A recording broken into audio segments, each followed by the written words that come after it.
Welcome to my channel বন্ধুরা, Shashwati and সৌহার্দ্য। তো অনেকদিন পর ব্লগ করছি। দেখো, বহরমপুরে আমার বাবার বাড়ি, তো ওখানটায় নারায়ণ পুজো হচ্ছিল। সেই নারায়ণ পুজোর ভিডিওটাই তোমাদের সাথে শেয়ার করলাম। তো এখানে ঠাকুরমশাই পুজো করছিল, এখানে মারা কাকিমারা সবাই পুজো করছিল। আর আমি এখানটায় ছিলাম না, তা আমি ওদিকে ভোগের সব খিচুড়ি, পাঁচ তরকারি, মিষ্টি, পায়েস এগুলো রান্না করেছিলাম। তো ওদিককার ভিডিওটা যাই হোক তোলা হয়নি।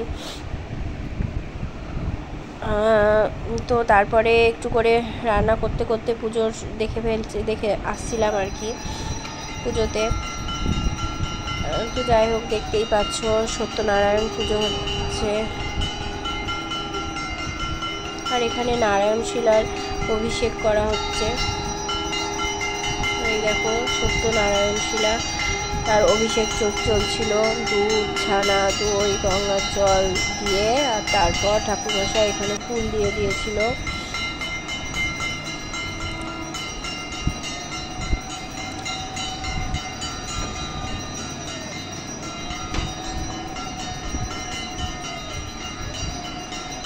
তো এইভাবেই ঠাকুরমশাই আস্তে আস্তে আরতি করে নিচ্ছিল। নারায়ণ পুজো আমাদের ওই বাড়িতে প্রতিবারই দেওয়া হয়, প্রত্যেক বছর সোজা রথের দিন এই পুজোটা হয়। তো সোজা রথের দিনই মা পুজোটা করে, নারায়ণ পুজো প্রত্যেকবার। তো এখন দেখো ঠাকুরমশাই আরতি করবে।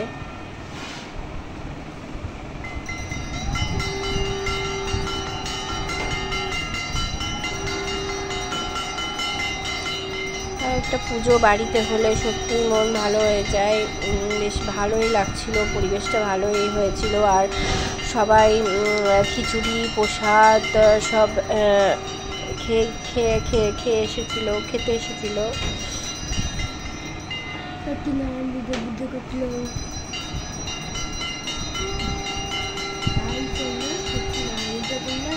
এক মাথায় করলো।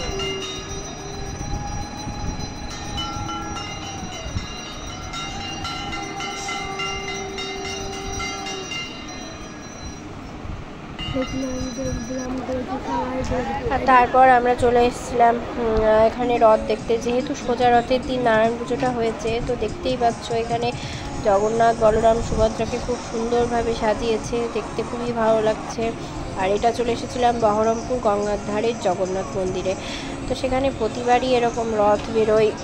আর জগন্নাথ, বলরাম, সুভদ্রা রথে উপবিষ্ট হয় এবং সেখানে ঠাকুরমশাই সবাইকেই মাথায় চামর দিয়ে দিচ্ছিল। আর সব থেকে বড় কথা, বহরমপুরের এই গঙ্গার ধার দেখো কি প্রচণ্ড ভিড় আর লোকের সমাগম। মনে হচ্ছিল যেন ধাক্কা দিয়ে পড়েই যাব, এরকম ব্যাপার। পুরীতেও তো প্রচণ্ড ভিড় হয়, তার মধ্যে গঙ্গাধারকেই মনে হচ্ছিল বহরমপুরে সেই ছোটোখাটো পুরীর মতো, এত প্রচণ্ড ভিড় ছিল। তারপরে এত ভিড়, তারপরে একটু সিঁড়ির দিকে চলে এসেছিলাম। আর ঠাকুরের প্রসাদও ওখানে বিতরণ হচ্ছিল। তারপরে দেখো বিপত্তারিণী করে নিয়েছিলাম আমি। তো সোজা রথের উল্টো রথের সাথে সেই ভিডিওটাও দিয়ে দিয়েছিলাম। আর এই বিপত্তারিণী করেছিলাম। আর এটা যেটা দেখছো সেটা উল্টো রথে আমার গোপালকে সাজিয়েছিলাম। সেদিন আমি ডোমকলে ছিলাম, তো সেদিন গোপালকে সাজিয়ে দিয়েছিলাম। আর এটা হচ্ছে ডোমকলের রথ। দেখো পেছনে রথ আসছে, সামনে সবাই কীর্তন করতে করতে যাচ্ছে আর কি।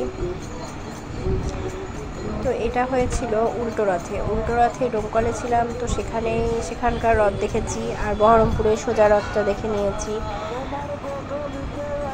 তো এভাবেই দুটো রথ আমার কেটে গেল, সোজা রথ, উল্টো রথ। আর এদিকে বিপত্তারিণী ব্রত করে নিয়েছিলাম সেটাও। আর এটা হচ্ছে আমাদের বাড়ির রথ। আর এরা দুজন আমাদের বাড়ির পাশেই থাকে। আর ছেলেও ছিল দিয়ে।